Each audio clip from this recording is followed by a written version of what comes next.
He'll probably be or arrested. tried to shake down Jay-Z and also Diddy. Okay? So Tony Busby, the guy who opened up a hotline for Diddy to say all accusers should call in and leave a message about whatever, and we're going to call them back and vet it. And they said they had thousands of people who did it. They said they vetted and confirmed 120 victims of Diddy, all to find out a bunch of these cases are getting dismissed. And one really flipped in their face when they tried to add Jay-Z a part of it. It turned out really bad, and pretty much the victim was almost admitting, damn near, allegedly, that they were almost coerced to kind of even file this particular lawsuit against Jay. Tony Busby's not representing a woman coming out against Shannon Sharpe. And let's get to some of the details. I don't have the full paperwork in front of me, so I'm going to go with law and crimes rather than reading everything verbatim. Here we go. The Texas attorney who targeted Sean Diddy Combs with dozens of civil lawsuits on behalf of John and Jane Does allegedly victimized by the music mogul has a new target in his sights. NFL legend Shannon Sharpe. A brand new lawsuit was just filed in Nevada claiming Sharpe was manipulative and abusive and eventually sexually assaulted a Jane Doe, with the latest claims allegedly happening as recently as January. We got our hands on the filing, and we're going to break down everything you need to know. Welcome to Sidebar, presented by Law and Crime. I'm Jesse Weber. Tony Busby's back. The lawyer who went after Sean Combs, Jay-Z, we'll talk about that. Well, he is still swinging at high-profile men that he claims are abusers. This time he's calling out Shannon Sharpe, the 56-year-old NFL superstar turned podcaster. Now, what's also important, and I am going to interrupt for a little bit. So there was rumors that Shannon Sharpe was about to sign this Shannon Sharpe $100 million deal, right? It was supposed to be like almost like a deal that maybe seemingly would be kind of close to what we were hearing is being done with Pat McAfee, right? Where there might be some syndication on the network of like ESPN, but he was going to be allowed to do his thing, and you know what I mean, they're just taking advantage of this whole Club Shay Shay thing that's really popular, right? Obviously, shit. I'm wondering if Cat Williams sit back and says, "Yo, I know my episode alone increased the value of whatever you would have got at least by like $30 million. Nigga, slide me five, nigga. What's up?" You get what I'm saying? But anyway, there was reports that he was nearing a historic $100 million deal for the Club Shay Shay podcast. And then this comes out of the blue, which, by the way, you know, now you guys can kind of, you get the drift. They're going to try to drop these lawsuits to try to embarrass you, to fuck up deals. And it usually comes out at times after they've tried to get you to pay or extort you beforehand, right? And commentator. Brand new lawsuit filed against Shannon Sharpe. We got a copy of it right here. It was filed out in Nevada. We're going to go over it. But Shannon Sharpe, in case you don't know who he is, he played 14 seasons in the NFL with the Denver Broncos, the Baltimore Ravens. He was inducted into the Pro Football Hall of Fame in 2011. After he retired, he spent time as a sports commentator and analyst. You might remember that he co-hosted Skip and Shannon Undisputed with Skip Bayless from 2016 to 2023. Bayless and his then employer, by the way, Fox Sports, they face their own accusations of sexual misconduct in a separate filing from earlier this year. We covered it here on Sidebar as well. Now, Sharpe is part of the sports podcast space. He hosts two shows, Club Shay Shay and Nightcap. In fact, you remember his interview with comedian Cat Williams in January 2024 on Club Shay Shay? That helped spark, I should say, a renewed interest in Sean Diddy Combs and his alleged bad behavior at his infamous parties. Got a lot of people talking. Now, I've had to turn down $50 million 4 times. 4 times. Just to protect my integrity and that I was telling you about. Why they bleep tight hole? Because P. Diddy be wanting the body. And you gotta tell him no. You got to tell him no. I did. I did. But now it's Shannon Sharpe who's in the spotlight for his own accusations of abuse. Because on Monday morning, Texas attorney Tony Busby announced on his Instagram that he'd filed a $50 million lawsuit in Nevada court against Sharpe. On Instagram, he wrote in part, "I'm extremely proud to represent." Let me read the whole thing. Late last night, the Busby law firm filed a civil lawsuit on behalf of a brave young woman who alleges she was brutally sexually assaulted by the former NFL player, Shannon Sharp, on multiple occasions. The last incident occurred in January 2025. The lawsuit under the pseudonym Jane Doe lays out a pattern of intimidation, manipulation, and abuse, including allegations of Sharp repeatedly threatening to choke and slap her. The case seeks $50 million in damages. The case is on file in Department 11, Clark County State Court, Nevada. The county where the alleged conduct occurred. The egregious and concerning facts of the case are set forth in detail in the public filing. I'm extremely proud to represent Jane Doe. It takes a great deal of courage to stand up against those with power, fame, and money. I look forward to pressing this case in court. Jane Doe. It takes a great deal of courage to stand up against those with power, fame, and money. I look forward to pressing this case in court. So we're going to go over this, but I want to first bring in John Clune, civil attorney who litigates on behalf of survivors of sexual abuse and sexual assault. John, so good to have you. And again, this is kind of breaking news. I didn't have an opportunity to fully go through this lawsuit, so you and I are going to break this down in basically real time. When we saw this early this morning, it was a shock to us. What was your initial reaction? Now, to give a little bit more details, because I did look at some of the allegations in there. So remember when Shannon Sharp was like, he got exposed for having sex on Instagram Live? And apparently that woman he was having sex with, her name was Michelle. Apparently that's not the woman who's suing him. And apparently he had a situation with another woman who, at least in her assertion, she thought she was serious with him. And she also admits in the lawsuit that she didn't know he was sleeping with other people until he got exposed via that live. So, there's a way to look at this that some people are saying this is a salty woman, probably got her feelings hurt or got cut off somehow from Shannon. And because she doesn't want to just walk away with nothing, she's now making these allegations. Granted, these allegations claim that she was sexually assaulted. By the way, this is his girlfriend, right? She's claiming she was his girlfriend.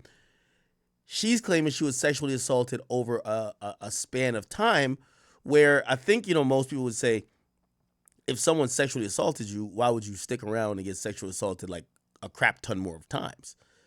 But still, that's the case. And, she's going to try to, make that case in court to say, yeah, the reason why I didn't leave is because I was scared or whatever the case is. My initial reaction was the timing of it, to be honest. Before I read the lawsuit, just the timing of it for it to be filed, on Easter Sunday, that struck me as an unusual move. But then as I went through the lawsuit, the allegations are pretty disturbing. We don't know if they're true or not, but what's written in the complaint is pretty terrible stuff. John, I have to say, to go after Shannon Sharpe, if you're Tony Busby, after what just happened with Jay-Z. Remember, he filed that lawsuit on behalf of a Jane Doe, a woman who claimed that she was 13 years old back in 2000 and was sexually assaulted by Jay-Z. That lawsuit was dropped, and it came after serious questions of her story and credibility surfaced, both by reporting by NBC News and evidence that was presented by Jay-Z's side. Jay-Z ended up suing this woman, suing Tony Busby as well. So now to go after Shannon Sharpe, another high-profile figure, does that tell you that he feels he has the evidence in this case? Well, Mr. Busby is a pretty bold mover in this space. I mean, he seems to not be, shy about his decision making. So it could mean that he's got the goods in this particular case, or it could just be, kind of par for the course. And this is how he, handles his high profile cases. But and me and I know, you can't just file a frivolous lawsuit. You can't file a lawsuit to harass somebody. You have to believe the law, the facts. There's, there has to be some semblance of facts that you put forward in a complaint that pass an motion to dismiss test. So he has to feel that he might not have all the evidence right now, but he has to feel confident in Jane Doe's account, right? Otherwise, he'd be breaking ethics rules.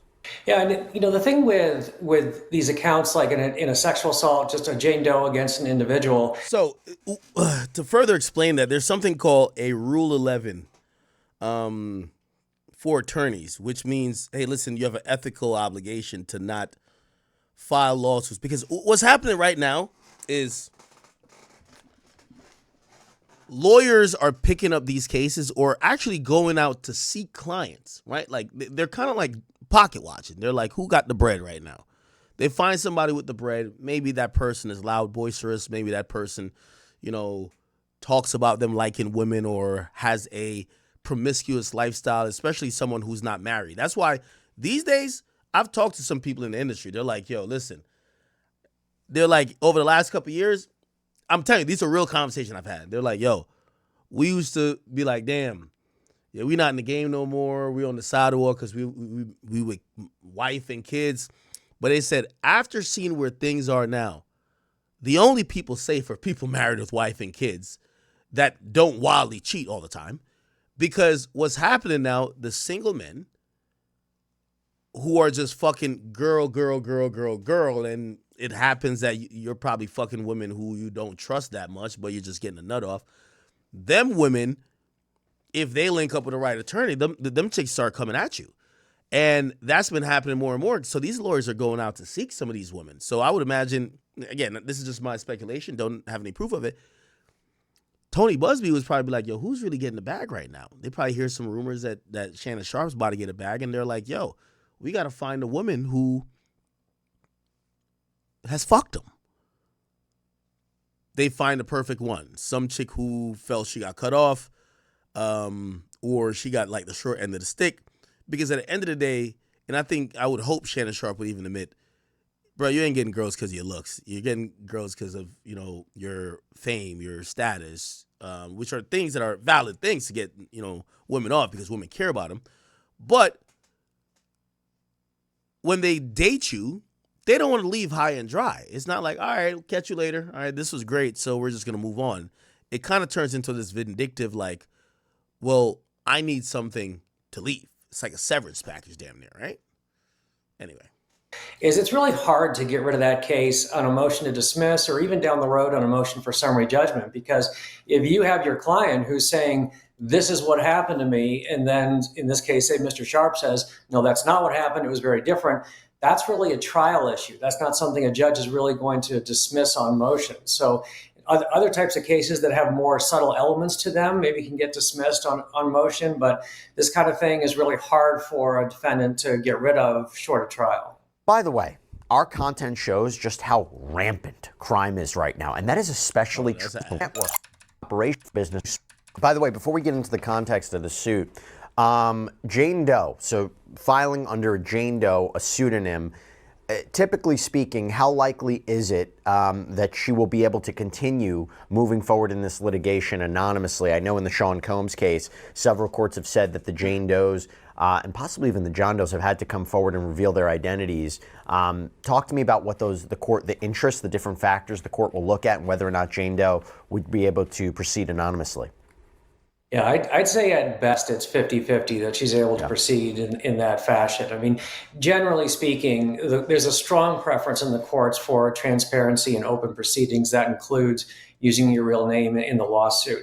If you can convince a court that there's a public interest in keeping her name from the public, which can be something like safety issues, it can be the shame of the situation, if it's the age of the person, quite often if they're underage, you're much more likely to be able to keep the pseudonym. But in this kind of a case where it's one adult against another, unless there's any particular safety harms, it's not an easy thing to be able to convince a judge to keep it as a Jane Doe. Yeah, and I've seen the argument put forward by the judge. Basically, if you are choosing to file a lawsuit and you are putting this celebrity in the spotlight, the defendant has a right to defend himself, to investigate your claims, to investigate you. You're the one who chose to file the lawsuit and put your credibility at issue, so you should have to be able to proceed with your name and your identity being exposed. But again, there are certain factors to consider. And by the way, when we talk about Tony Busby, let's not forget, he filed numerous lawsuits on behalf of others against Sean Combs. That's how his name has really come up in the news in the past several years, right? He held that press conference where he said that he was representing so many, dozens and dozens of accusers against Sean Combs. So now I want to dig into what this lawsuit has to say. So Tony Busby, let me just say this, known for his flamboyant speech in his civil filings. And in this one doesn't appear to be any exception, because it begins, a woman can say yes to consensual sexual relations with a man 99 times, but when she says no, even once, that no means no. Defendant Shannon Sharpe, a man who's accustomed to getting what he wants, completely fails to understand this basic concept. After many months of manipulating and controlling plaintiff, a woman more than 30 years younger than he, and repeatedly threatening to brutally choke and violently slap her, Sharpe refused to accept the answer no and raped plaintiff, despite her sobbing and repeated screams of no. According to the complaint, Jane Doe worked out at this same gym as Shannon Sharpe in Los Angeles, and she was 19 at the time. This is what she claims. And she claims that he had been watching her during her workouts and finally introduced himself, insisting that she give him her number. And the filing says that Jane Doe found Sharpe, quote, physically intimidating. The lawsuit reads, over the next couple of weeks, Sharpe incessantly pursued plaintiff. He constantly approached her at the gym and attempted to contact her frequently with phone calls and text messages asking to meet up, unwilling to take no for an answer. Eventually, plaintiff gave in and agreed to meet with Sharpe outside of the gym. However, before doing so, Sharpe demanded that Doe sign a non-disclosure agreement, or NDA, something plaintiff found a bit concerning. She wondered why Sharpe was so insistent on her signing an NDA. She refused. Despite his repeated efforts to get her to sign, she refused time and again. Eventually, he dropped the issue and invited her to his house. Now, the lawsuit claims that this relationship between Sharpe and Jane Doe, again more than 30 years his junior, was consensual, but it was rocky. She said he'd insisted they were exclusive, but then was caught multiple times lying about his whereabouts and who he was seeing. According to the filing, quote, by October 2024, Sharpe's behavior had grown progressively worse, beyond anything plaintiff had experienced with him before. At this point, he was insistent upon recording their sexual activities, sometimes without her knowledge. Sharpe was also sharing the videos with others without her permission or knowledge. Sharpe would repeatedly tell Doe that he wanted to do to her things that would make no other man want her. By this point, Sharpe was no longer able to credibly maintain the relationship was exclusive. He had at this point accidentally or purposely, to advance his career, went live on Instagram while having sex with another woman. Sharpe flew into fits of anger when plaintiff noted his infidelity to the relationship or called him out about his extraneous activities. What had once become manipulation, control, and intimidation now became something far more dangerous and sinister. Sharpe even figured out how to get into Doe's apartment complex without her permission. Sharpe made it clear that what Doe wanted was of no moment, that Sharpe would get what he wanted when he wanted it. In October 2024, Shannon Sharpe violently sexually assaulted and anally raped plaintiff 2 different times in Las Vegas, Nevada, blatantly ignoring her request for him to stop. He did it again in January. Now, before I get into what the claims for relief are here, first, John, you're blatantly ignoring her request for him to stop. 2 different times in Las Vegas, Nevada, blatantly ignoring her request for him to stop. He did it again in January. Now, before I get into what the claims... So she's saying he raped her in October, then like 3 months later in January. For relief are here. First, John, your thoughts on that narrative put forward by Jane Doe.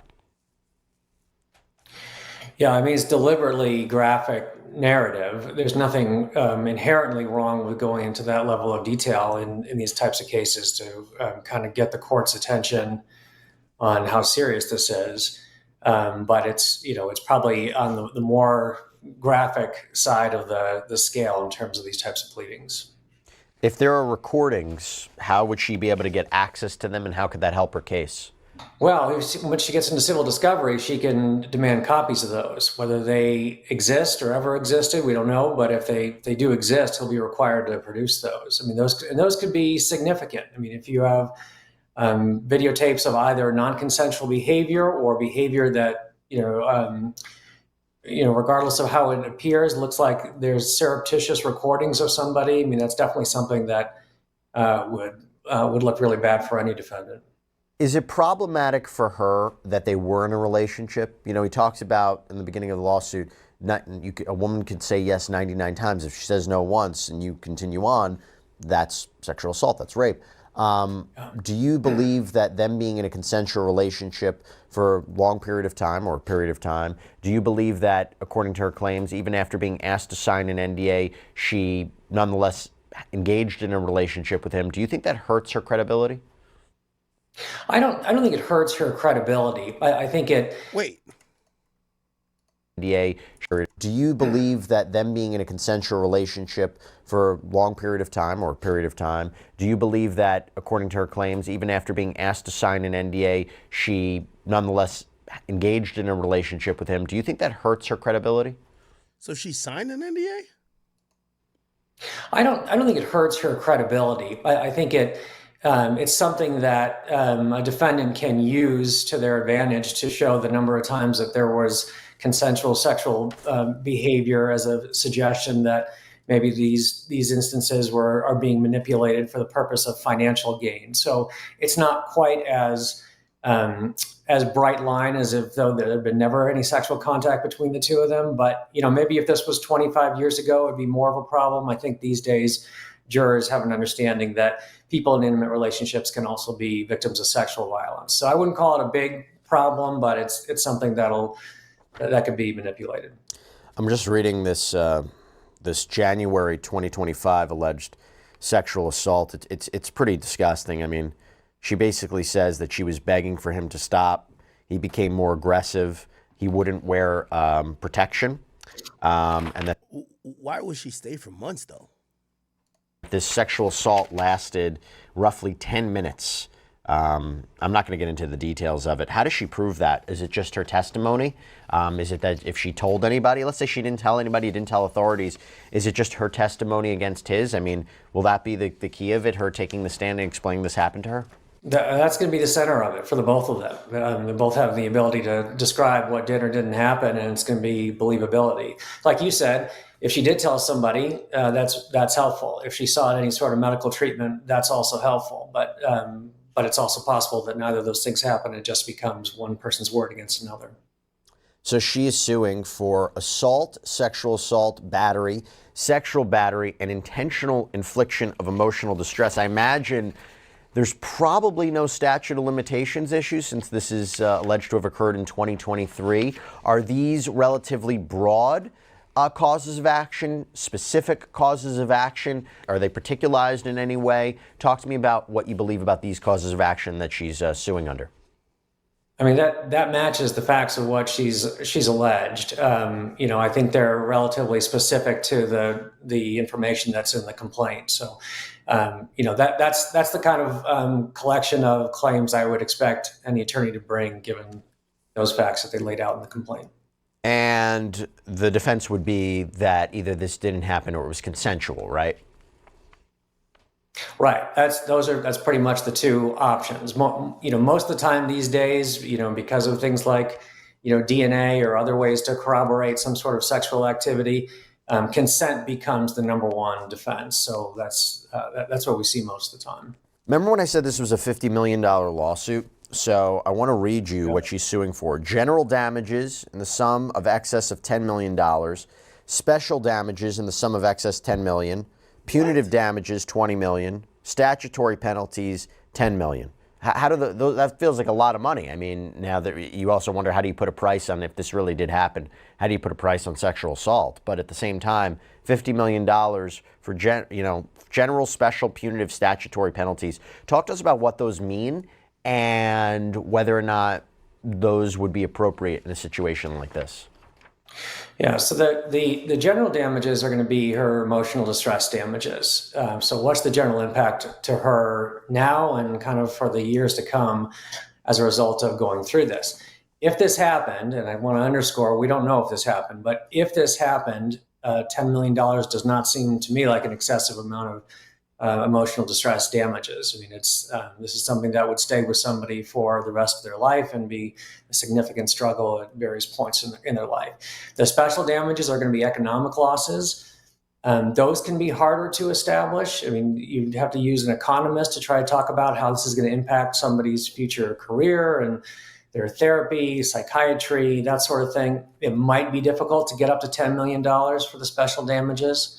The punitive damages, $20 million, those are damages that are just designed to punish somebody for their conduct. And again, if what has been outlined in the complaint is accurate, I could see a jury awarding that sum. We talked about a case the other day where there's $1.7 billion that was awarded for against one individual. That was for 40 women, but still was about $42 million per plaintiff. So the punitive damage figure is high. I mean, these are all really high numbers, but they're not. I don't think they're inappropriate in terms of what they have in the complaint. I'm not sure what the statutory penalties are, what they're referring to. That's probably something that's specific to Nevada law. Interesting. Well, actually, talking about other lawsuits, by the way, in this filing, in Busby's filing, it also mentions a lawsuit against Shannon Sharpe out of New York. This one was filed by a woman named Michelle Evans, who's representing herself. She filed her complaint in New York State Court in December 2023. The case is still ongoing. She's suing for defamation, libel, slander, slander of a woman, intentional infliction of emotional distress, negligent infliction of emotional distress, seeking at least $14 million in damages. And Evans makes many of the same claims against Sharpe that Jane Doe does, including that she tried to distance herself from him after learning he was having sexual relations with other women, but that he became enraged and attacked her. In fact, her lawsuit contains an alleged quote from Shannon Sharpe that matches, I will say, almost word for word, a line in Jane Doe's complaint. So Evans' lawsuit says that Sharpe told her during a sexual assault that, quote, he would make it so no other man would want me. Again, you just heard that. Jane Doe's lawsuit reads, Sharpe would repeatedly tell Doe that he wanted to do to her things that would make no other man want her. And Evans' complaint also states Michelle Evans was subjected to non-consensual sexual encounters, which in itself is a deeply traumatic experience that has resulted in long-term psychological harm, post-traumatic stress disorder, PTSD, severe anxiety, and depression. The trauma is exacerbated by the public defamatory statements made by Shannon Sharpe, which have led to public humiliation, loss of dignity, and a sense of betrayal. And she even provided a chart showing how Sharpe's alleged actions impacted her. According to a sworn affidavit from Sharpe, he denies the allegations that Michelle Evans has laid against him, says it was actually Evans who was manipulative and threatening, says that she was harassing him via text messages and phone calls. So it makes me wonder, since at the time of this recording, John, we're still like, this is breaking news. We haven't seen a response yet from Shannon Sharpe. Could come out later after we air this. What do you imagine you're going to hear from him or his side? Well, first of all, I think that they're going to be careful about saying too much right now. They're going to probably strongly deny the allegations and look forward to their day in court and maybe some other strong language. But I expect it to be somewhat generalized and not responding to some of the individual facts of the case. In regards to that other lawsuit, what they're probably going to say is, well, sure, it lines up. Mr. Busby had the opportunity to read this lawsuit before drafting his own, so that's the reason why they match up. So I would expect down the road we may hear something like that from the Sharpe camp. Yeah, I was wondering. I mean, there's two ways of looking at it. You could say someone could say I accept that both of these accounts are legitimate. Obviously, they would say Shannon Sharpe has a pattern here. He says the same things. He does the same things. Or alternatively, this Jane Doe read that lawsuit and said, "Oh, she claimed that. I'll claim that." You piggyback off of it. Do you think that this is a case that would be advantageous for him to settle? I mean, obviously, we do not know what happened, right? He could say none of this is true. I want to fight. I want to clear my name. Go through litigation, expensive. There's an emotional toll. There's a lot of different factors. But if you settle it, what message does that send? Yeah, it's a tough situation because you don't want to settle it. You don't really want to go to trial on it either. I mean, going to trial in a year and a half and having all of this testimony come out, if it's consistent with what's in this complaint, if somebody feels like they've been wrongfully accused, they want to vindicate themselves, they want to prove their innocence in court.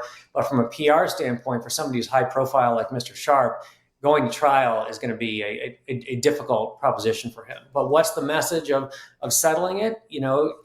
Maybe after things have calmed down, there might be a space to settle it and say, look, this was a business decision. I still don't believe anything what she's saying, but it was worth it to me to be able to move on with my life. And that's the messaging that you can have once the initial media calms down. But whether or not it's something he wants to. I'm wondering what strategy he's going to go with, because the only strategies that seemingly ever worked is the Jay-Z strategy, which is a very heavy overhand approach where you're getting at the lawyer, because it's basically the lawyer that's kind of, going hard with this, and they're also trying to match it up to things to try to embarrass you. So I'm wondering if Shannon Sharpe is going to try to pull a book out of the Jay-Z, or page out of the Jay-Z book, and how he handled it, because I'm going to be honest with you, Jay is probably the only person or black celebrity that I think we all feel like he did such a good job of shutting that shit down that I don't think people even associate the accusation with him anymore, or even think it was remotely true. So, and that was basically because of the aggressive way his lawyers handled it. So I don't know if Shannon Sharpe is going to do that. I don't know if he's going to settle. I don't know if he's going to take it to court, but he's just not going to, try to play hardball. We will see. I'll have the lawsuit pulled up for next time, but it's just a complaint. It's clear. It's on face value, and I could read some of the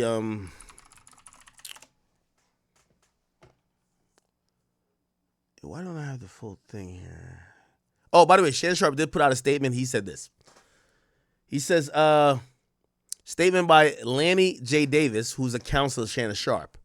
He says, I want you to put a dog collar on my neck and choke me with it while you're fucking me. That's Gabrielle Zuniga. And by the way, that's supposedly the woman suing him. Gabriella Zuniga. Let's Google her name. Gabriella Zuniga. And clearly he's putting out her name to kind of... So this chick says she's not the one. Who is the Gabrielle Zuniga then? Let's Google her name. I know Twitter probably found that person. But Shannon Sharpe basically put out the message and kind of like, he's almost damn near identifying her. That's a Spanish name? I never heard of Zuniga before. All right, we can't find it. It's all good. Okay. Then, and that was on October 7th, 2023. Now, what this is establishing is that Shannon Sharpe was having sex with this woman for years. If he stopped fucking her maybe in January of this year, he was fucking her for close to 2 years. She also texted him, I know you missed this big juicy ass, $25K for each cheek. Her in a text message this year in January. So the lawsuit filed by Gabrielle Zuniga and orchestrated by her attorney, Tony Busby, is a blatant and cynical attempt to shake down Mr. Sharpe for millions of dollars. It's filled with lies, distortions, and misrepresentations, and it will not succeed. In her effort to extract a large financial settlement, Ms. Zuniga presented Mr. Sharpe with a secretly recorded video of a consensual sexual encounter. So supposedly she has a video of them fucking, and she's trying to, put it out. And so we believe the video was heavily edited and taken entirely out of context, crafted to falsely portray a consensual act as non-consensual. Oh, wow. Now, this is really important. You got to read between the lines on this chat. You have to. Number one, this statement came out today. By the way, they dropped the lawsuit, or the lawsuit started making a lot of news while Shannon Sharpe was at ESPN about to go live. So they did it perfect where this now press release, before it probably went through all the system for the federal court or wherever it went. Shannon Sharpe is on First Take Live.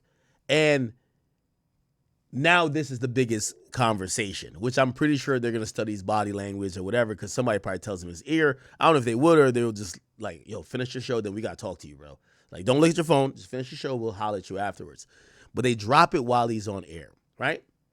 They drop it while he's on air, but literally less than like 2 or 3 hours afterwards, his counsel puts up this. What does it tell me? It tells me that Shannon Sharpe knew about this lawsuit. They probably came to Shannon Sharpe before to say, pay us this. Shannon Sharpe probably said, eat a fucking dick. And that's why they already kind of had this prepared. And when I mean they had this prepared already, they're quoting text messages from 2023. Here's what this also tells me as well, chat. It tells me that Shannon Sharpe is a wild boy. He used to be having some really, like, I don't know what type of sex you want to call it. Some fucking, Kunta Kente, motherfucking, what do you call it again? 12 years of slavery type of sex with this girl, because you got to connect the dots here. He says she has a video of them fucking, but he claims she edited the video that it doesn't look like it's consensual. Now, here's the thing. When we think about sexual assault, there's no way sexual assault looks consensual, right? Unless maybe the person's just like out of it, right? And even then, that's not consensual, right? It's like we're usually thinking someone pushing someone off. I don't get too graphic in it, but like we're not thinking like a woman is having fun, right? Shannon Sharpe is saying that the video looks non-consensual. So we got to think about what non-consensual looks like. It's maybe a woman in pain, a woman pushing off, a woman saying no, right? Like if that's caught on video. He's saying, well, the text messages give context. She was requesting. Now, this goes into the Andrew Tate shit. Like Andrew Tate and one of the girls he was dealing with, she used to tell him that she was into this kink of him beating her with a belt. Now, when people started disliking Andrew Tate, they clipped the thing, forgot about the thing where she's saying she was cool with some of the sexual kink stuff, and just said, look, Andrew Tate's beating this woman right before having sex with her. And they're like, whoa, this guy's a predator. So it appears that Shannon Sharpe is having this kinky sex, but this kinky sex look like she's into as well, because she's saying it. I want you to put a dog collar around my neck and choke me with it. So it's very loaded here, but you got to read between the lines. There's probably a video, which, by the way, probably looks horrible. And I could imagine that Shannon Sharpe was weighing for months. Do I pay this? Or do I allow this to come out in at least a lawsuit? Because now the lawsuit's out, you never know if the video gets out. Here's what we got to imagine is on that video. Shannon Sharpe is like a 6. How tall is Shannon Sharpe? How tall is Shannon Sharpe? Shannon Sharpe is a 6'2", super muscular dude. And if there's a video of him having his hands around a woman who I would imagine she's either petite or no matter what, she's not as big as him. Like, look at this guy. If you see this guy with his hand around her neck, or she has a collar and he's yanking on it, bro, it's going to be hard to sell that as consensual. And that's why I think they put that text message there, where they could be like, yo, she was requesting some of this freaky shit that she's going to put out a edited video of only when she's getting choked. She ain't gonna put out the other videos or the other parts of the video where she's not getting choked. She's gonna have this edited video where it looks like I'm doing something to her non-consensual. You get what I'm saying? Chat, you gotta think about the statement. It all makes sense. The first thing they put is, I want you to put a dog collar around my neck. I don't know what type of sex Shannon Sharpe has with these women. Not here to police the type of sex another man has in his bedroom. Of course, we expect that sex between two parties, whether female and female, men and men, or men and women, which is the more norm, should be consensual. But some of these niggas got their kinks, right? Some of these niggas got their kinks. And I don't know if that's, and here's the funny thing too, because there's some women that's into what's called BDSM, this bondage stuff. And they might be like, no, just tie me up when you fuck me. Shit, I ain't gonna lie. With the age and day we're in, like, you might have to have her sign a waiver. Or you might have to film the entire thing yourself. Just to have some context on, no. You hear her say, babe, could you tie me up? Could you put a handcuff on me? Whatever. Because And there's so much questions raised here. How does she have this video? Did she record the video? Where was the video recorded at? Was it at Shannon's house, her house, was it at a hotel? How did she get her hands on this video? Did Shannon send the video to her? But it looks like they came to Shannon Sharpe and his team. They sent the edited video saying, you know, we have this video of you fucking our client and you're choking the living hell out of her while you're fucking her. You know, nobody with a brain would say that's consensual. Just pay up. Give us, and I ain't gonna lie to you. I do think they got some shit. I'm not saying Shannon did a motherfucking thing wrong. I'm saying they have some things that they feel could be taken out of context or could be used to sway the public opinion of the truth. That's why, bro, they're asking for $50 million. You know, we heard about this like 30 million. Some people say 50 with the Cassie shit. But some people say it was like around 10. Diddy's way richer than Shannon Sharpe. If they're so confident trying to go get $50 million, not only are they probably pocket watching to see he's about to get this other deal, they're probably thinking, yo, you know we got we have so much shit that if it got out, you're done. So, yes, we want even extra for that, that's crazy. You get what I'm saying?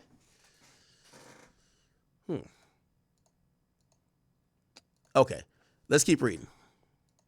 We believe the video has been heavily edited and taken out of context. Crafted to falsely portray a consensual act as non-consensual, Mrs. Zuniga has provided a copy of the full, has refused to provide a copy of the full unedited version of the recording to Sharpe's legal team. To set the record straight, we are releasing several of her own explicit text messages to Sharpe that clearly indicate the nature of the relationship was consensual and sexual in nature. And in many cases, initiated by her with specific and graphic requests. Contrary to the allegations she makes in her lawsuit, consensual sex continued till January 2nd, 2025, the day after she asked for $25,000 per cheek. As quoted above from her text message to Mr. Sharpe, there are other examples of texts from Ms. Zuniga. For example, only if you put that baby gravy in me, then I could do whatever I want. Then it says, what? Only if you put that baby gravy in me, then I can do whatever I want to me. Text from Mrs. Zuniga to Shannon Sharpe on November 23rd, 2023. I want to put my tongue in your asshole, then marry you. Text from Gabrielle Zuniga to Shannon Sharpe, January 12th, 2024. That's my daddy. Hold on, give me 1 second. Give me 1 second, chat.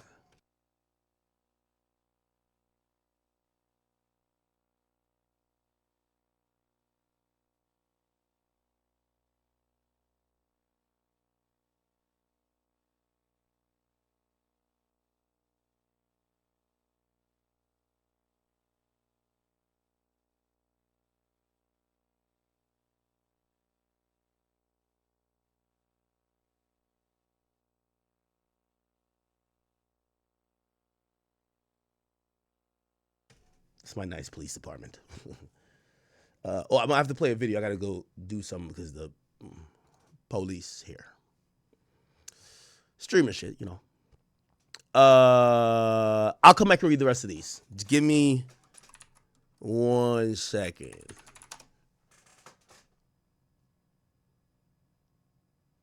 What the fuck? All right. Give me 1 second, chat.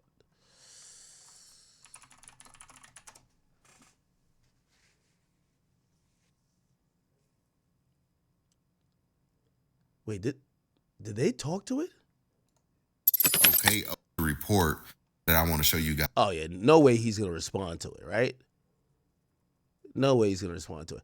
Okay, give me 1 second. I got to just go deal with this real quick. It's going to take me like 3 minutes.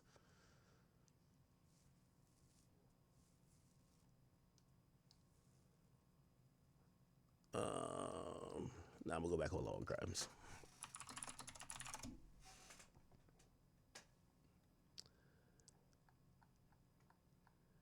Yeah, the police. They're gonna probably be arresting me. Police at my gate. That's why. Okay. We played that already. Fuck. Okay. I'm gonna play this Diddy shit real quick. Pause. Give me a little bit. I'll be right back. All right. Trial delays. I'm dealing with the cops. Just but they love me. Expert test. May 5th, he faces racketeering charges, sex trafficking, transportation to engage in prostitution. He's been hit with a third superseding indictment. And before we get into anything, I asked Elizabeth, I said to Elizabeth, everybody wants to get into this courtroom. I remember during Weinstein, even though we were press, you had to wait till 5 in the morning. I said to Elizabeth, Elizabeth, how'd you get into court? And what did you say to me? I said through the door. Through the door. Through the door. Dead serious. She goes, through the door. Thank you for clearing that up. It was a long hearing. I apologize for my blonde and ditziness. Everybody outside is still laughing because that happened in real time. So I know you were able to get in, press badge and all. Yeah. First thing I have to ask is, Combs walks in. How does he look? What does he do? What does he say? Yeah, so unfortunately this time around, my view was a little obstructed. We had the bailiff standing up. We had Brian Steele standing up. So I didn't His new lawyer. Yes, his new lawyer, and I'm sure we'll talk about that more in a second. But so I didn't see the moment of when he actually just first walked into the courtroom. But he sat down, and I did notice that he had hugged his attorneys. Obviously, this is the first time that Brian Steele was inside that courtroom after he had filed to be an addition to the defense team. But I did see Diddy shake his hand. So for the most part, he kind of just, from my view, just came in, sat down, but he seemed like he was just ready for the proceedings to begin. I heard reporting that he blew kisses to the gallery. So Diddy has a habit of doing that, especially to his family. And so actually when we had first all come into the courthouse, there normally is a special section where his family does sit. It's on the row to the left of all the reporters. At first we were like, is Diddy's family coming? Are we going to see anybody? Then we saw that his mom Janice had come into the courtroom. So that was presumably who he's blowing kisses to. And then his son Justin Combs and a friend of Justin's, who by the way was wearing a free puff hoodie inside the courtroom, walked in a little bit after the proceedings had already begun, but I assume those blown kisses were specifically to his family, especially his mom. That won't be allowed when that trial starts. Yeah. And let's talk about that. When is this trial starting? Why do I say that? Because there's been a lot of back and forth about whether the trial would be delayed for 2 months. I did a sidebar on this yesterday. This is what Diddy requested, a 2-month adjournment, a 2-month delay. Basically was making the argument that the government's still producing all this discovery material to him. It's regarding the new count 4, related to sex trafficking of victim 2, I believe. And the prosecution said, look, we learned this information late. We turned it over. They made the prior argument that the victims have a legal right for this trial to begin and not be delayed. So what was the discussion about a delay today from both sides, and what did the judge ultimately rule? Well, the judge ultimately ruled that we are heading to trial not in the summer, not in July, August, whatever it may be. We're still going to be heading to trial next month. And pretty much May 5th. Yes, May 5th. Yeah. And pretty much his ruling kind of surrounded the fact that between Diddy's dream team, defense team, there's a lot of lawyers, right? There's a lot of lawyers amongst different law firms as well too, where if they aren't feeling like they're getting enough time to respond to either subpoenas or paperwork or anything like that, there's an abundance of them essentially. So that way someone can get this done in a matter that actually is timely. But also with that being said too, the judge was also just kind of discussing as far as the information that's in the third superseding indictment, that information hasn't been necessarily new information. The defense knew about the information and these issues prior. So really, was there a need to delay it 2 months? I'm sure the defense probably wanted that. But I was speaking with other lawyers who were also there in the gallery. And, a lot of people were kind of pointing to why would they want to move the trial 2 months? And I know we had discussions about it too. You were thinking initially that it was going to be moved. But then to their point, the lawyers that I was speaking to, who by the way are not attached to the case, they were talking about how difficult it is to have a summer trial. The jury pool is going to be a lot different. It's going to be hotter outside. So who knows what the outcome may have been had the trial been moved to the summer. But no, we know for a fact it will not be delayed 2 months. It's still going full steam ahead beginning next month. Wow. Unbelievable. I also feel like money is going to play a huge role in Combs' upcoming trial, whenever that should happen. Wealth, power, resources. And in that vein, and since April is Financial Literacy Month, I bet you didn't know that, I didn't know that, we have this incredible sponsor who can help you stay on top of your finances, Experian. So the first step to take control of your credit and finances is to download the Experian app, which, by the way, has tons of free tools. Your free FICO score, so it can help you boost your FICO score instantly for free with Experian Boost. Free access to a marketplace of credit card, loan, auto insurance options that are matched to you. Free credit monitoring with real-time alerts to keep you in the know on changes to your Experian credit profile. And by the way, you can easily freeze your Experian credit file for free in the app, helping protect you against identity theft. So make sure your finances are always in great shape with Experian. Use the link in the description or scan the QR code to download the free app now. Results will vary. Additional terms may apply, and see the App Store for more details. Let me ask you this. Last time we spoke about, material being turned over and whether there's a delay, there's a lot of discussion about victim 4 in this case. Was there any discussion today in court about either, by the way, victim 4 or victim 5? Yes. Talk to me about that. Absolutely. I know on Tuesday when we had spoke, we were talking a lot about victim 4, who we know to be a former employee of Sean Diddy Combs. And a lot of the issues surrounding victim 4 in this particular part was about her emails. I can't confirm that this victim is a woman. But as far as her emails goes, the defense wanted the full scope of the emails that the government did not have access to. And so the defense, to their point, they just wanted the full extent of it so it can show a clear picture, because previously they were arguing that this alleged victim was just cherry picking messages and emails between herself and Diddy and sending it over to the government. The defense on their part, they wanted the full scope of the emails. But as far as the judge and his ruling, he said that requesting the full extent of the emails, which by the way are like 100,000 emails. It's a lot of emails, especially if you were having trial next month. But the request he had said, he being the judge, was a fishing expedition. But he said, and he kind of left the door open with this, that if the defense wanted to make a renewed motion pointing to specific emails, specific key terms, then they could go about filing the appropriate paperwork, see how they could go about doing that. But in terms of just getting all these hundreds of thousands of emails between alleged victim number 4 and Diddy himself, who, by the way, if we know, we discussed this on Tuesday, that if the correspondence was between Diddy, why won't they have access to the emails themselves? But I don't know the full scope of why they don't have those emails. Maybe they were deleted. Who knows exactly? But if the defense wanted to file a renewed motion to get these access to the email. All right, took care of that pretty quick, right? Wasn't that long.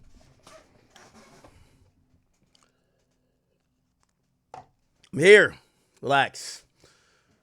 Okay.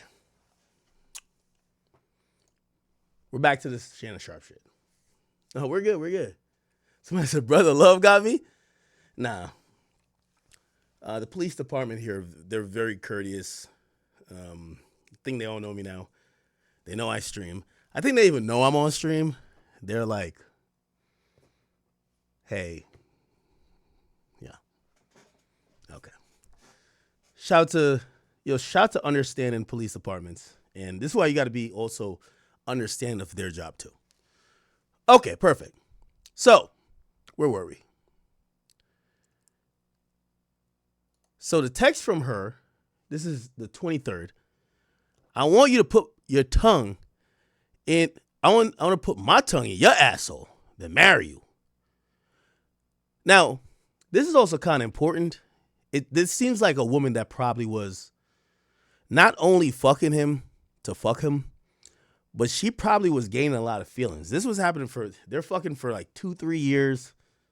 She started to catch feelings. She knows he's a freak. He wants to tie her up, do all type of stuff. I'm not saying, she's suggesting this stuff like, oh, let's do it. Sounds like she's down with it. But you always got to know, like, and we're speaking as men here. It's a method to the madness. These women want to eventually have a kid with you, want to have a family with you.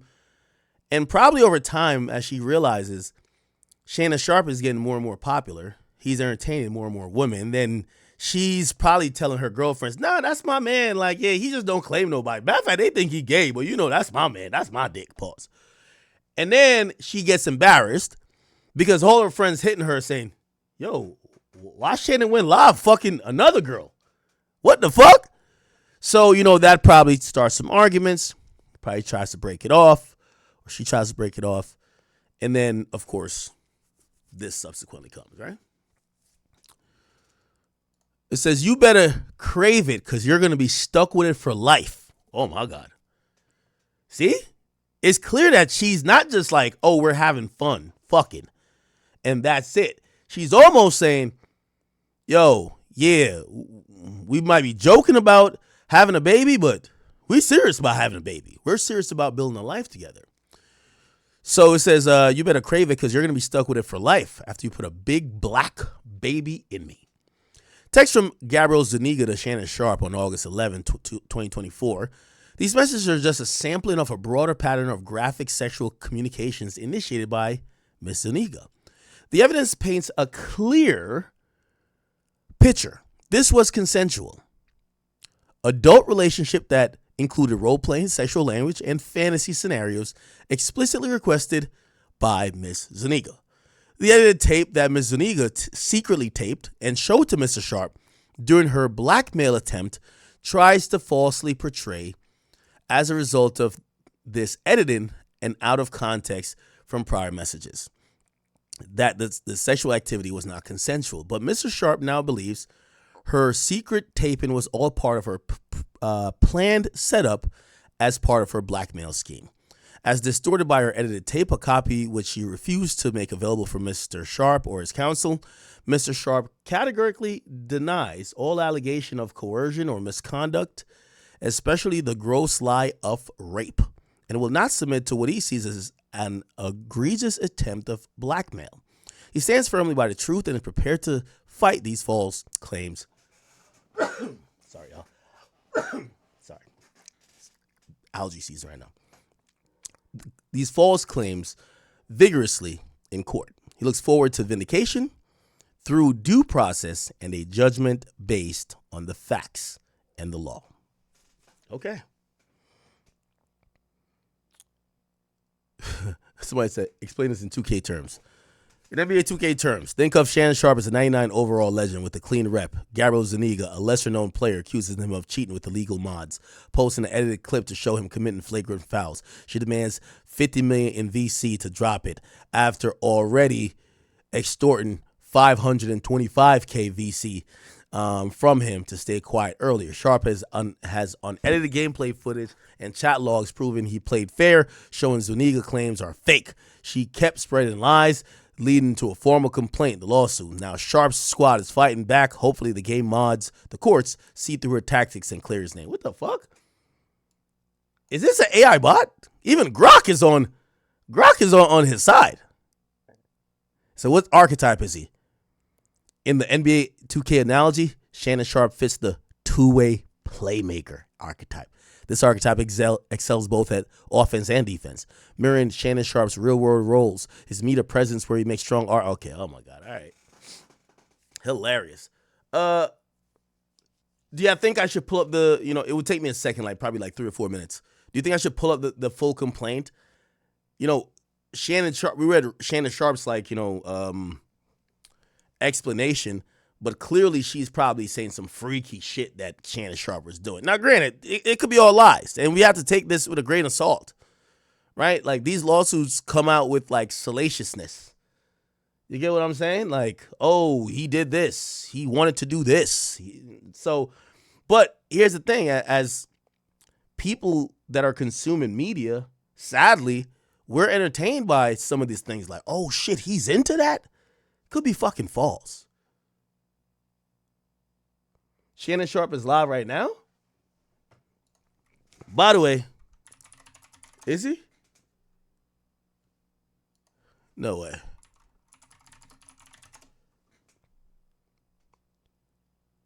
Oh shit, he's live on Nightcap. Yeah, I don't think, his lawyer's gonna say, bro, we're not talking about this. You know what's so funny? It was today that I found out that I'm blocked by Shannon Sharpe. Now, I don't think he blocked me today. I think I've been blocked. And I was switching accounts. I was like, why Shannon Sharpe deactivate? Why would you deactivate when they start saying this type of shit about you? Come to find out, I go incognito mode. His account's still there. His is blocked. He blocked all my profiles. I ain't gonna hold you, bro. I think he blocked me because I call him Zesty. But I ain't really call him Zesty. I was just saying you know what I mean? I was just saying, like, you know what I mean? I was just saying it was a little, like, that's my man, so that's Unc. That's Unc. Like, that's Unc. Still, that's Unc. But, like, you know what I mean? Like, I had called him a little, I said, yo, Unc, know damn well he's zesty, so he leaked the tape to show us he was fucking bitches. I don't think he liked that. He blocked my ass. We all know a zesty uncle. Nah, listen, I got to get cool with Shannon Sharp because I want to be on the show. Actually, I don't care to be, really. But I really don't have a problem with Shannon Sharp because I think he does good work. Damn, he blocked me? How come everybody was joking about him being gay? Remember when he hopped out of the thing and he was walking and he was like, nigga was like switching his hips? I'm like, what the fuck? Shannon Sharp hops out car. Y'all know what we talking about, the Chuck. I'm stopping today. The line started over there. My last stop of the day. When I seen this shit, I'm like, man, this is a cousin that Kanye was sucking off. I'm playing Shannon Sharp. Just take a joke, bro. I'm a comedian. I'm a comedian now.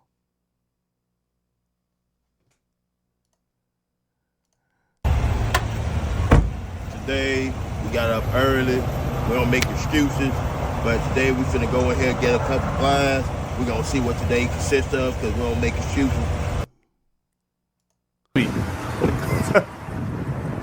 And then Wines, see the line start. Shannon Sharp had like this gay stylist who he was rocking with the whole time.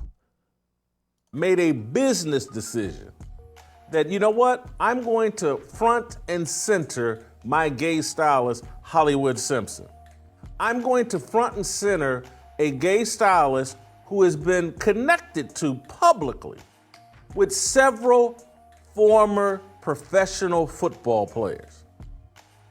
Why do I call that a business decision?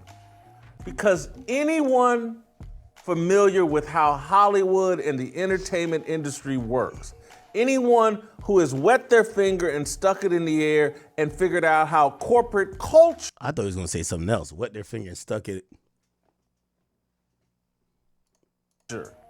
works in America over the past decade knew that the wind is blowing in the direction of everybody who calls themselves an ally of the LGBTQ. Shannon Sharpe made a business decision. Anyway, I think that's why he blocked me. But that got nothing to do with this. Who cares if he unblocks me or whatever? I think the story is a little bit bogus. I think Shorty was dating him, got mad that he was fucking other women. Like, you know, every girl think their pussy is the best thing since pussy was invented.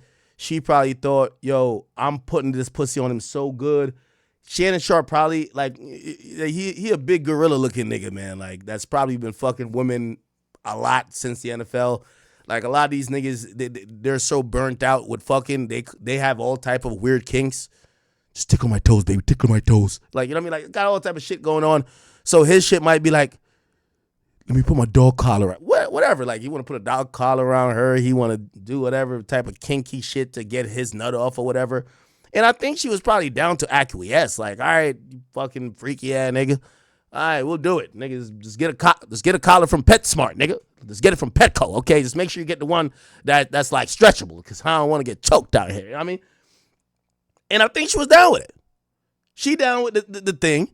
And then what probably happens is, you see a lot of times when you get like these little freaked out women who's down to do whatever to please you, these chicks, they're not doing it just because they love sex. They're doing it with like a mission in mind. All right, that's my nigga, but we gonna have kids. Or that's my nigga, but like, I know I'm gonna get a bag. That's my nigga, but like, yo, he about to marry me, whatever. Yo, Shannon Sharpe is probably cutting and fucking, like, just keep going through all these joints, you know what I mean? And she probably got cut off. And she's like, fuck that. I'm not going out like that. What the fuck? I ain't wear a damn dog leash this whole time for nothing. What the hell? Especially, here's the thing too. She's been cut off, and now she's hearing that he's about to get the real bag, the $100 million. Yeah, she's like, hold up now, hold up. All right, let me see. He's live right now. The good thing about, and we got to thank Jay-Z for this. Like, the overwhelming response I saw to people reacting to this was, yo, we don't believe this chick, bro. Yeah, $70 million a year. So, man, like he don't got no energy. Murray handled the ball. They cost them the game. What an exciting ball game! As the round is yours. It's up from seen him in the playoffs. Y'all know me. I'm your favorite unk. My co-host is your favorite number 85, the Liberty City legend, the Bengal Ring of Fame honoree, the Pro Bowler, the All-Pro. That's Chad Ocho Cinco Johnson.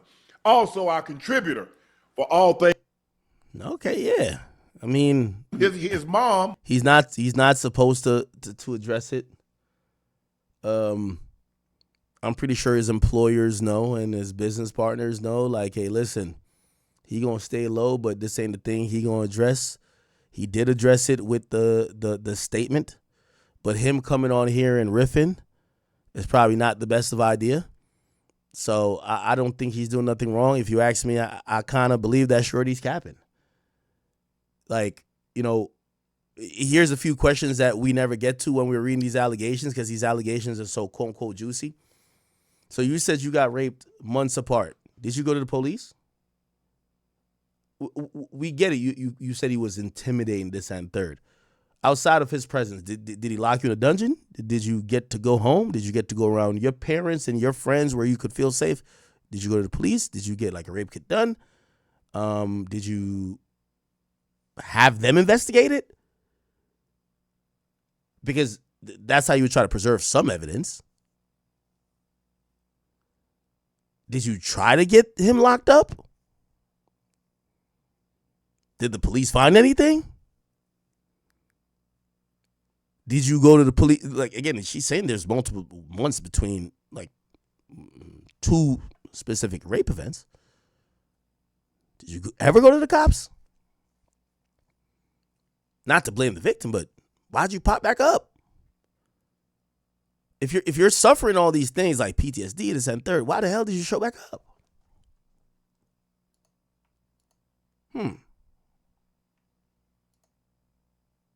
It's kind of interesting, huh?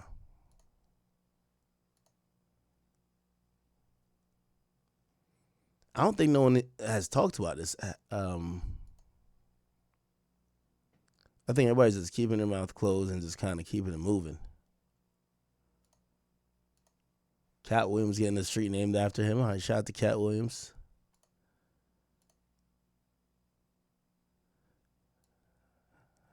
Let me try to find this real quick, chat. Again, I know y'all like some of the salaciousness, but like, would I certify any of her claims to be true? I would say take it with not a grain of salt, a ton of salt.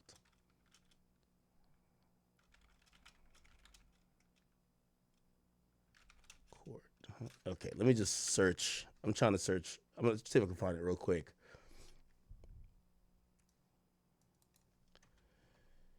Give me 1 second.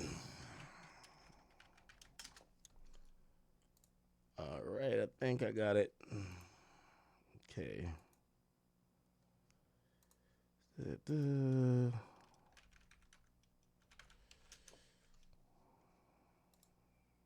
Is this it?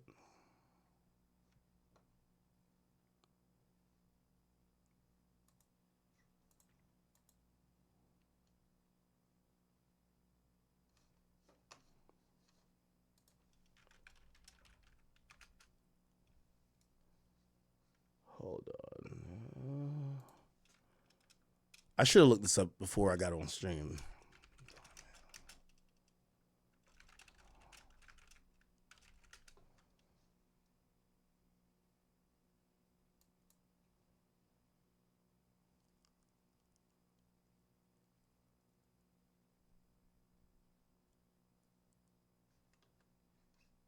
Okay.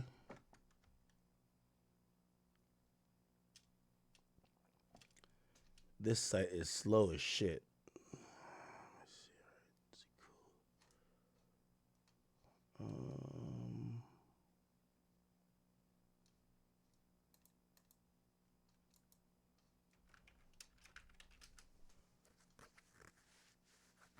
If I can't find in a few minutes, I'm giving up. Okay.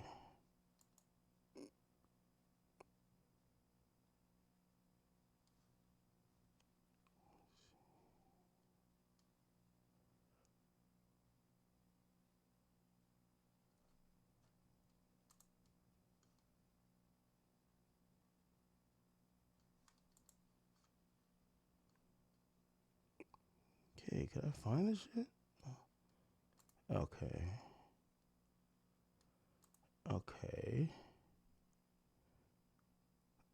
I'm getting through it. Chad. It's just.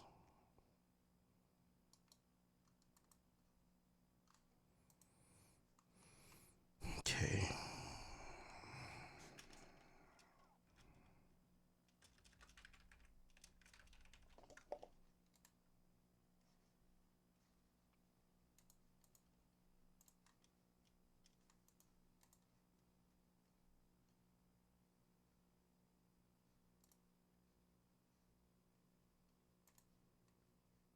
Okay.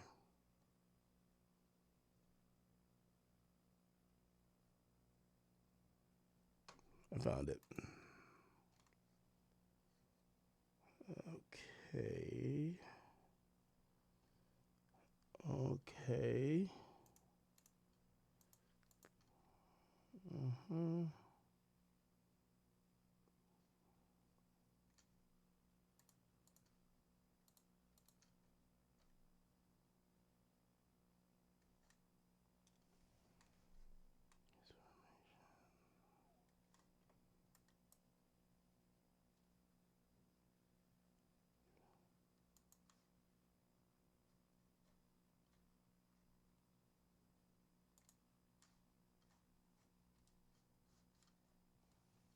All right.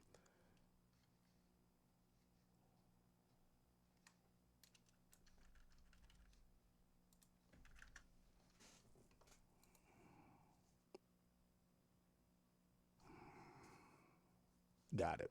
All right. Perfect.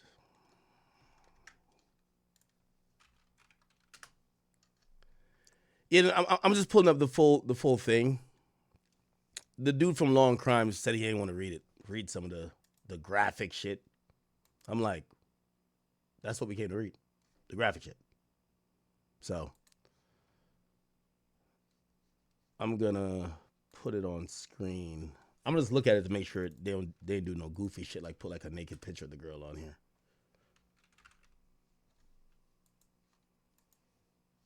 Okay. Sorry, Chad. I don't like when there's like dead air and y'all are waiting on me to do some shit. I just had to pull up this lawsuit. After this, we already did the Kanye stuff. I'm trying not to double back on topics today.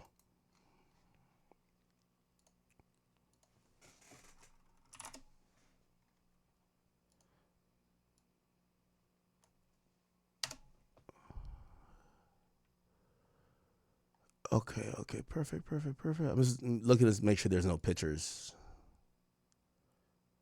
Because some attorneys will put like explicit pictures in the shit. All right, bet. There's not. Okay, here it is. All right.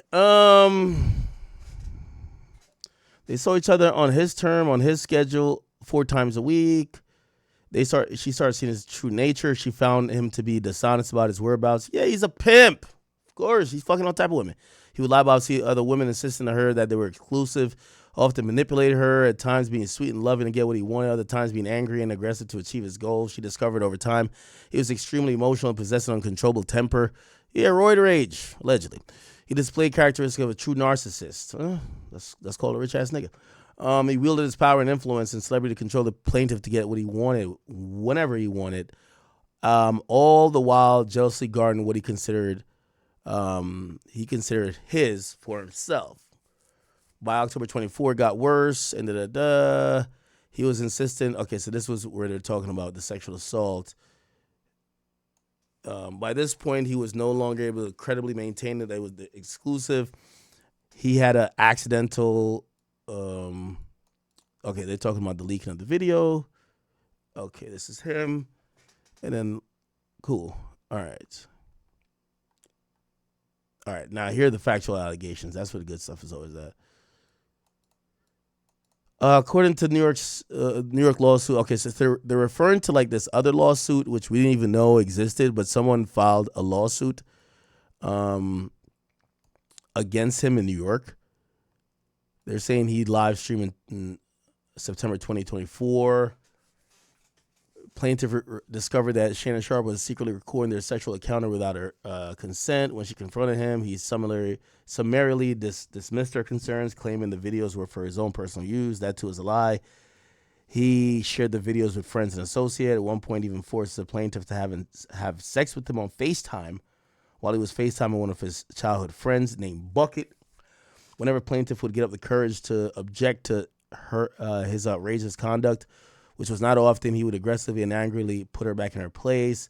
He's not only a sports icon, he's something far worse, a flawed narcissistic individual who has spent years using his fame, power, and influence to manipulate, control, and subjugate and violate women. With this lawsuit, the plaintiff intends to put an end to the egregious conduct, okay?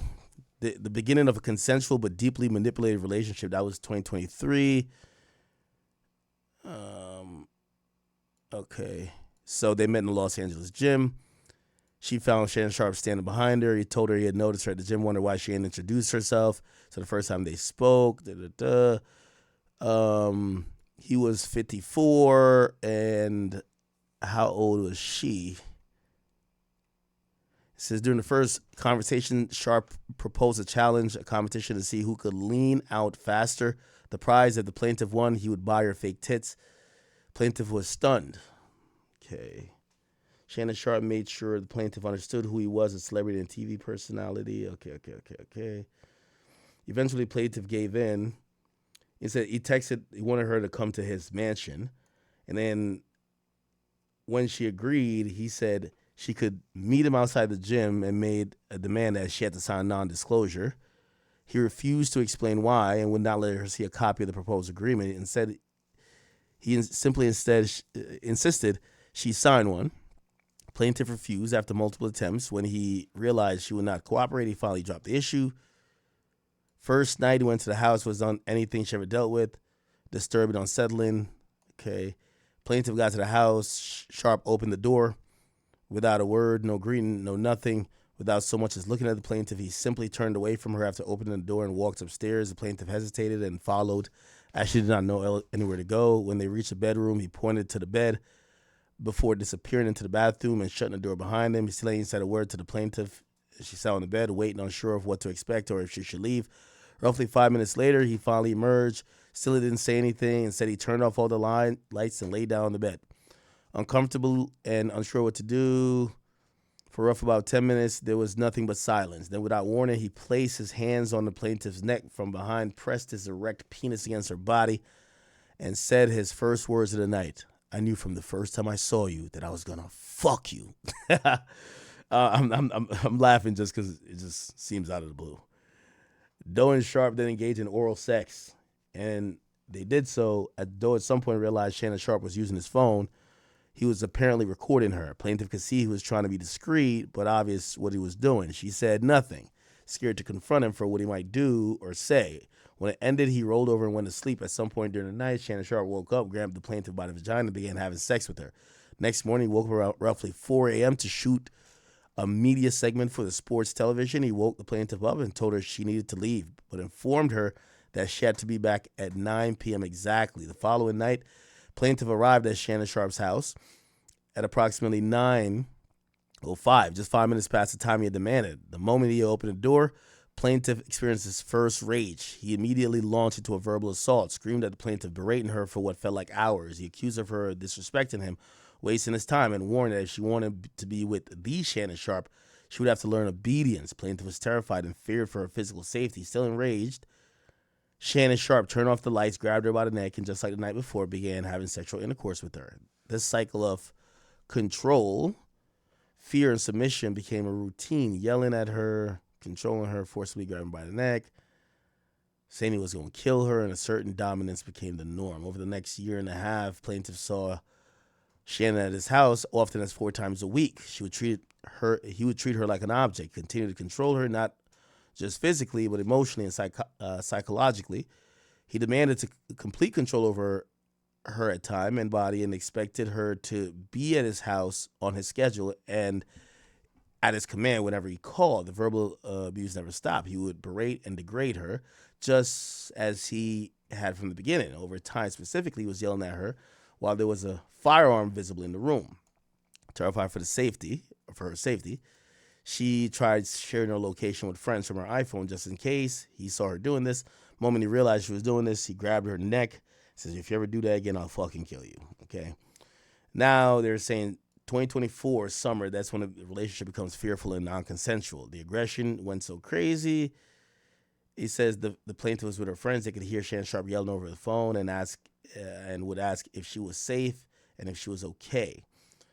In the summer of 2024, plaintiff and Sharp moved to Las Vegas for their own reasons. Shannon Sharp liked to say the plaintiff followed him to Vegas, but that too is a lie. Wow, they're even making counter arguments. Shannon Sharp has never said nothing, but I guess there's text messages that probably say that. Once in Vegas, Shannon Sharp again insisted the plaintiff sign an NDA. She refused, and again he persisted. After enough resistance, he let it go and continued seeing her multiple times a week. His behavior did not change. It was erratic, controlled, and verbally abusive, all while telling the plaintiff he was committed to a sexually exclusive relationship with her. Then in September 2024, he humiliated the plaintiff. He live streamed himself having sex with another woman on Instagram for over 1.1 million followers to see. He later made jest of the incident on the podcast Club Shay Shay and the show Nightcap, but for the plaintiff, it was anything but funny. He had repeatedly assured her they were in an exclusive relationship. This was a lie that not only hurt her emotionally, made her fear for her sexual health and risk of sexually transmitted diseases. At one point, the plaintiff began to pull away from Sharp. She stopped answering phone calls and stopped telling him where she was going to be when he would demand to know. Plaintiff's feeble attempts at freedom and independence further upset Sharp. He began flooding her phone with calls, demanding to know where she was at. He called relentlessly multiple times per hour. The harassment became so unbearable. The plaintiff frequently began leaving Nevada to cut off communication, resist his efforts to control her, in an attempt to reclaim some of her controlled life. To courage, all right, cool. So on October 6th, he supposedly sexually assaults her, right? Plaintiff was working out of the Nevada gym, following her routine. As she worked out, she saw Shannon Sharp aggressively approaching her. She could tell by his look and the way he moved quickly towards her that he was furious for having been ignored. As soon as he got close, he told her, "Sit the fuck down or I'm going to kill you." Plaintiff refused. He said, "I don't want to talk to you. You cheated on me." His response was dismissive and control of usual. "You don't have a choice." He demanded they talk in private. Again, the plaintiff told him no. She made it clear she didn't want to talk to him or be alone with him or want him come into her home. But Shannon Sharp didn't care. He never took no for an answer. He forced the plaintiff on the threat to get in his car and go to her house. Once he was in her apartment, the plaintiff tried to keep the conversation in the living room, but Sharp refused. He demanded to go to the bedroom. She said no. He didn't listen or care. Once inside the bedroom, he grabbed her from behind and forcibly positioned her for oral sex. He held her in place and forced her to begin performing. After he became even angrier and said, "You disrespected me so much, I'm going to punish this asshole." Wow. "I'm going to make it so no man will want you again." Plaintiff at this point was crying and sobbing. Tears streamed down her face as Shannon Sharp repositioned her and took her from behind and inserted his penis into her anus. As he forcibly anally raped her, he said, "Turn around and look at me." Shannon Sharp grabbed her forehead or head, forcing her to look at him, and she sobbed. He said at this point, "Look at me. Look at my arm. I've got chills. This is how good it is." Shannon Sharp forced himself on the plaintiff, R-worded her, raped her. Despite her sobbing in agony as it happened, he told her in the moment she was crying that the experience was so good, it was giving him chills. Shannon Sharp's behavior demonstrates that he believes the plaintiff to be his personal property, possessed and owned by him. He also believed that the laws didn't apply to him, as he could take what he wanted and no one could or would stop him. He was and is wrong. In Jan 2025, he sexually assaults and rapes the plaintiff, ignoring her screams and refusing to wear a condom. In January 2nd, 2025, he told the plaintiff he wanted to see her. Sharp insisted and reminded the plaintiff that he had a combined Christmas and birthday gift to give to her, as he previously promised her a gift. He ultimately allowed him to come over to the apartment, and she regrets that decision. Once inside the apartment, Sharp began undressing.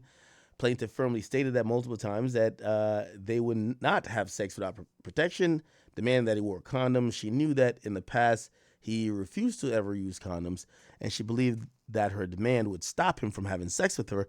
But although he refused to use a condom, he insisted on sex. She tried to resist him. She screamed. She had expressed concerns for her safety, knowing that he had been involved with other women. Sorry, Chad. Increasing the risk of transmitted disease. All right, he grabbed her, pulling her, whatever. He repositioned her forcibly. So Shannon Sharp is being sued by Jane Doe by the same man that has a case against Diddy, or try to put a case against Diddy, Jay-Z. Honestly, from what it's looking like, Tony Busby only goes after successful black men. Like, okay, let's say even if they're wrong, like from the outside looking in, he literally only goes after successful black men. And I don't know if it's like a personal vendetta or what he has, but amen. It's not a Femi. I can't really give my personal opinions, but it's crazy. I hope this isn't true. I don't see this case really going anywhere. Like, cases like this is really only for headlines, so it sounds crazy.